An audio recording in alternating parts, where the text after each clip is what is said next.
AST 스페이스 모바일, 이 회사 주가 왜 반토막이 났을까요? 이상한 겁니다. 기술은 성공했거든요.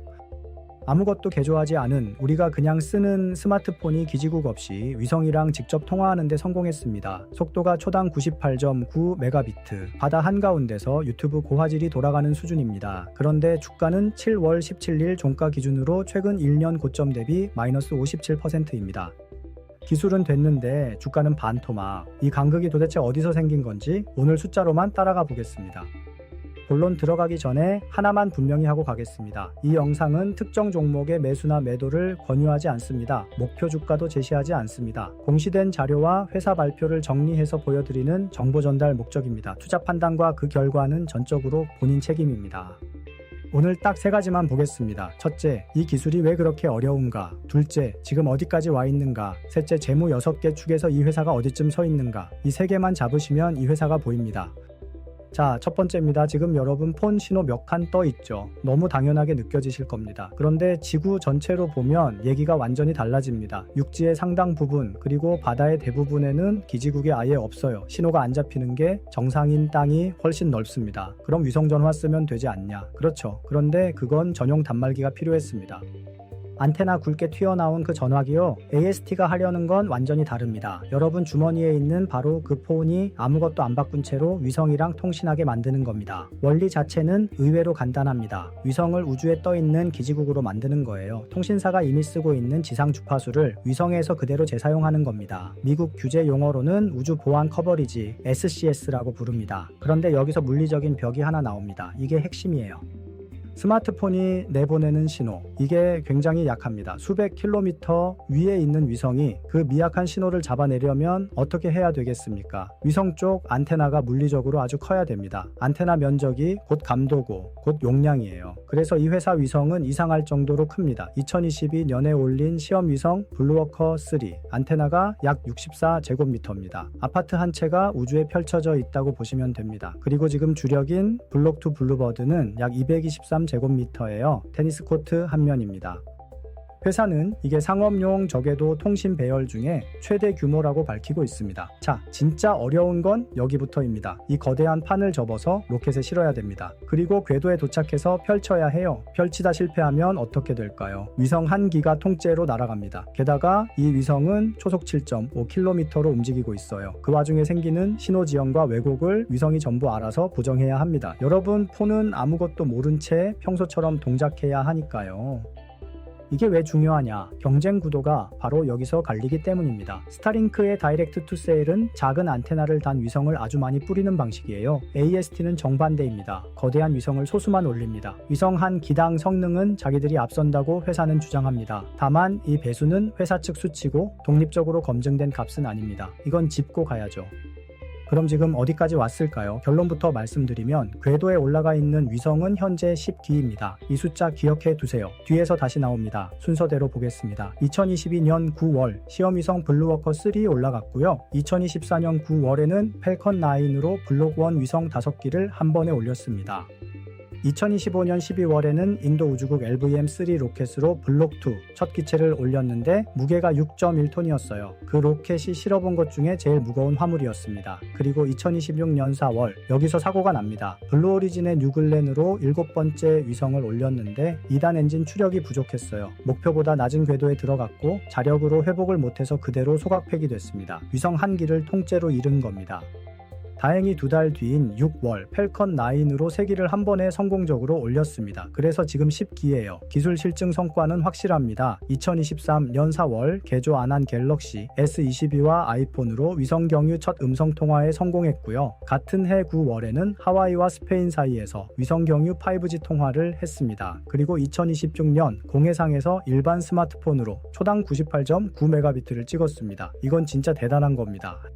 규제도 넘었어요. 2026년 4월 미국 FCC가 최대 248기 규모의 상업 서비스를 승인했습니다. 미국 시장 진입에 가장 큰 장벽이 사라진 사건이에요. 다만 조건이 붙었습니다. 2030년 8월까지 절반인 124기를 2033년 8월까지 전체를 발사해야 합니다. 이 기한 뒤에서 다시 얘기하겠습니다. 주파수도 확보했습니다. 리가도 네트워크스 파산 절차에서 최대 45MHz 중저대역 장기 사용권을 가져왔어요. 기간이 80년 이상입니다. 대신 연간 $8천만 임차료가 고정으로 나갑니다. 공짜가 아니에요. 파트너는 어떨까요? 회사 발표 기준으로 통신사 60곳에 가깝고 합산 가입자가 30억 명이 넘습니다. 그런데 이 숫자는 조심해서 보셔야 합니다. 대부분이 구속력 없는 양해각서 수준이에요. 확정된 상업 계약은 그보다 훨씬 적습니다. 확인되는 곳은 AT&T, 버라이즌, 보다폰, 사우디 STC, 일본 라쿠텐, 캐나다 벨 정도입니다. 버라이즌이 $1억 규모, STC가 $1억 7,500만 달러를 선지급으로 약정했고 누적 계약 커밋은 $12억 이상이라고 회사는 밝히고 있습니다. 자, 이제 재무입니다. 여기가 오늘의 핵심이에요. 저희는 매 영상에서 똑같은 6개의 축을 씁니다. 합격, 불합격 안 매깁니다. 이 회사가 각 축에 어느 쪽에 서 있는지만 표시할 거예요. 그럼 회사마다 모양이 다르게 나옵니다. 첫째, 매출 성장. 2026년 1분기 매출이 $1,470만 달러입니다. 전년 같은 분기가 $70만 달러였으니까 20배가 넘게 늘었어요. 좋아 보이시죠? 그런데 바로 직전 분기 2025년 4분기는 얼마였을까요? $5,430만 달러였습니다. 한 분기 만에 4분의 1로 줄어든 거예요. 왜 이럴까요? 이 회사 매출이 아직 구독료가 아니라 장비 인도랑 정부 계약 마일스톤에서 나왔기 때문입니다. 성장은 하는데 들쭉날쭉합니다. 둘째, 마진 구조. 1분기 매출 $1,470만 달러에서 매출 원가를 빼면 총이익이 $310만 달러 남습니다. 물건 자체는 남아요. 문제는 규모입니다. 같은 분기 총 영업비용이 얼마였냐? $1억 6,410만 달러입니다. 총이익의 50배가 넘어요. 마진이 나쁜 게 아닙니다. 매출이 비용을 감당할 규모에 한참 못 미치는 겁니다. 셋째, 현금 창출. 1분기 순손실이 $1억 9,100만 달러입니다. 전년 같은 분기가 $4,570만 달러였으니까 손실 폭이 4배 넘게 커졌어요. 여기는 고민할 것도 없습니다. 명확하게 태우는 쪽입니다. 넷째, 런웨이. 그럼 얼마나 버틸 수 있느냐? 3월 말 기준으로 현금과 제한현금을 합친 유동성이 약 $35억 달러입니다. 1분기에 설비랑 주파수에만 $3억 7,500만 달러를 썼고 영업 유출까지 더하면 분기당 $4억 5천만에서 $5억 달러 수준으로 추정됩니다. 단순 계산하면 7에서 8분기 분량이에요. 다만 이 구간은 공시된 숫자가 아니라 제 계산입니다. 그리고 발사랑 양산이 가속되면 더 빨리 줄어듭니다. 다섯째, 주식수. 이건 주주 입장에서 굉장히 중요합니다. 클래스 A 주식이 1년 만에 $2억 3,690만 주에서 $2억 9,850만 주로 늘었어요. 26% 희석입니다. 내 지분이 그만큼 묽어진 거예요. 그리고 2026년 7월 15일 $10억 달러 규모 전환사채를 추가로 발행한다고 발표했습니다. 만기 2034년 쿠폰 1.625% 장기적으로 추가 희석 요인입니다. 여섯째, 시가총액으로 사는 것. 이게 제일 중요합니다. 7월 17일 종가 기준으로 이 회사 시총이 약 $224억 달러예요. 최근 12개월 매출은 $8,494만 달러입니다. 나눠보면 264배가 나옵니다. 264배요. 이건 제 평가가 아니라 그냥 나눗셈입니다. 그러니까 지금 이 가격이 사는 건 현재 실적이 아니에요. 궤도의 위성 10기, FCC의 248기인가 80년치 주파수 사용권, 그리고 아직 오지 않은 미래를 사는 겁니다.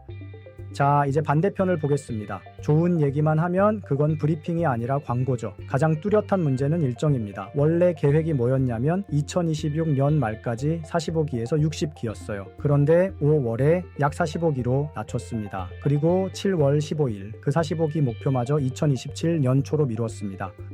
상업 서비스 개시도 같이 밀렸고요. 아까 기억해 두시라던 숫자, 궤도의 실제 위성은 아직 10기입니다. 목표를 반복해서 낮추고 미루는 것. 이게 이 회사의 가장 선명한 패턴입니다. 둘째, 발사체 의존입니다. 앞에서 말씀드린 7번째 위성 손실로 2분기에 $1억 5,500만에서 $1억 6천만 달러 자산 상각이 예정돼 있습니다. 보험으로 일부만 상쇄돼요.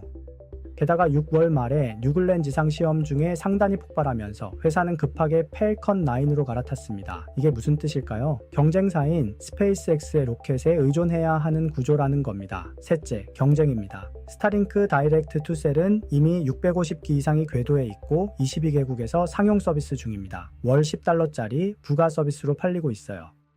AST가 앞서는 건 위성 한 기당 성능이지 배치 속도가 아닙니다. 그리고 시장을 먼저 가져가는 쪽은 대개 속도입니다. 넷째, 자본입니다. 248기를 다 채우려면 수십억 달러가 더 필요해요. 현재 부채가 이미 30억 달러 수준이고 주파수 임차료로 매년 8천만 달러가 고정으로 나갑니다. 지금까지처럼 주식이랑 전환 사채로 조달한다면 희석은 계속됩니다.